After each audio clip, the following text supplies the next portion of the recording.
Alhamdulillahi Rabbil Alamin, wassalatu wassalamu ala nabina Muhammadin wa ala alihi wa sahbihi ajma'in, amma ba'd.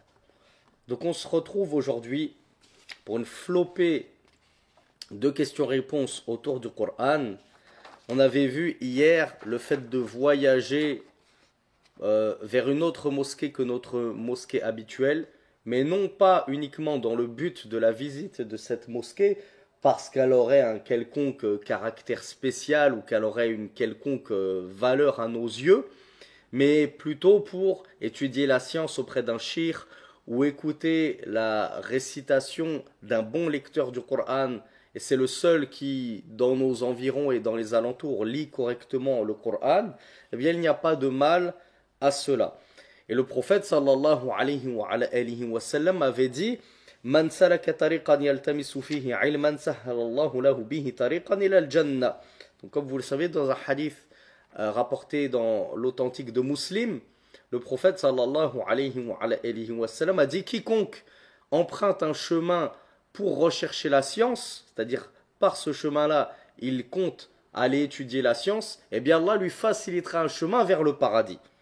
Donc Cheikh Ibn Baz, rahmatullahi alayhi, s'était entre autres appuyé sur ce hadith-là pour prouver qu'il n'y a pas de mal à voyager dans le but de l'étude de la science, dans le but de bénéficier d'une bonne lecture du Coran, et ça n'a rien à voir avec le fait de voyager pour visiter une mosquée en particulier. On a vu que là, un voyage entrepris pour visiter une mosquée en particulier, ce n'est permis que dans 3 cas qui me les rappellent, pour ceux qui auraient manqué la fin du cours d'hier. Quelles sont les 3 mosquées qu'on a le droit d'aller visiter, d'entreprendre un voyage juste pour aller visiter ces mosquées-là? Voilà, bravo. La Mecque, Mecca, Al-Madina, mosquée de Médine, la mosquée du prophète sallallahu alayhi wa sallam, et Baytul Maqdis, Jérusalem, Masjidul Aqsa.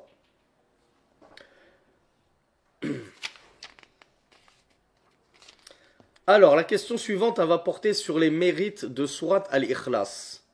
Je suis sûr que vous connaissez tous au moins un mérite de Surat Al-Ikhlas. Alors, je vous écoute. Qui connaît un mérite probant de Surat Al-Ikhlas?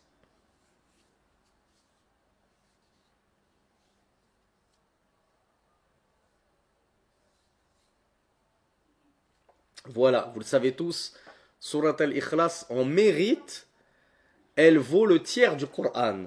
En mérite, en récompense, elle équivaut au tiers du Coran. Et le prophète sallallahu alayhi wa sallam avait dit: Ta'dilu thuluth al-Qur'an. Elle équivaut au tiers du Coran. Du coup, imaginons que moi j'ai fait un vœu pieux. Qui me rappelle déjà le jugement du vœu pieux? Moi je fais le vœu pieux que si Allah il me donne une belle épouse, eh ben, je lirai le Coran en entier chaque mois. Alors bravo, le vœu pieux, c'est détestable. C'est makrouh. C'est détestable et il n'émane que d'une personne avare, comme l'a dit le prophète sallallahu alayhi wa sallam. Imaginons que moi j'ai fait le vœu pieux de lire tout le Coran en entier chaque mois. Et comme je suis un petit malin, je me dis: ben, le prophète sallallahu alayhi wa sallam, il a dit que celui qui lit surat al-Ikhlas, il a plutôt dit que surat al-Ikhlas, ta'dilu thuluth al-Qur'an, elle équivaut au tiers du Coran. Ben moi, je vais lire 3 fois surat al-Ikhlas, comme ça c'est comme si j'avais lu 3 tiers du Coran, et c'est comme si j'avais lu le Coran en entier. Donc je me suis acquitté de mon vœu que j'ai fait envers Allah. Ça passe ou ça passe pas? Effectivement, ça ne passe pas parce que elle équivaut au tiers du Coran en mérite. Elle a le même mérite, la même valeur que le tiers du Coran. Mais ça ne veut pas dire qu'elle est réellement comme le tiers du Coran, de sorte que si je la lis 3 fois, c'est comme si j'avais lu 3 fois le Coran. Dans ce cas-là, moi, j'apprends pas Surat al-Fatiha. Et dans ma prière, je récite 3 fois Surat al-Ikhlas. Parce que j'ai pas appris Al-Fatiha, elle est trop dure. Mais Al-Ikhlas, elle est facile, je la lis 3 fois. Et qu'est-ce que ça me donne 3 fois Surat Al-Ikhlas? Ça me donne tout le Coran. Ben, si j'ai lu tout le Coran dans ma prière, c'est comme si j'avais lu Al-Fatiha. Donc elle est bonne ma prière si je prie juste avec Al-Ikhlas en la répétant 3 fois de suite et en me disant que ça me suffit, que j'ai pas besoin de lire Surat Al-Fatiha, ça passe pas. Donc on a bien compris que le mérite de Surat Al-Ikhlas, c'est qu'elle équivaut au tiers du Coran en récompense et en mérite. Mais ça veut pas dire que réellement, elle représente le tiers du Coran et qu'elle te dispense de lire par exemple Al-Fatiha ou de lire tout le Coran en entier si tu as fait le vœu de lire tout le Coran en entier.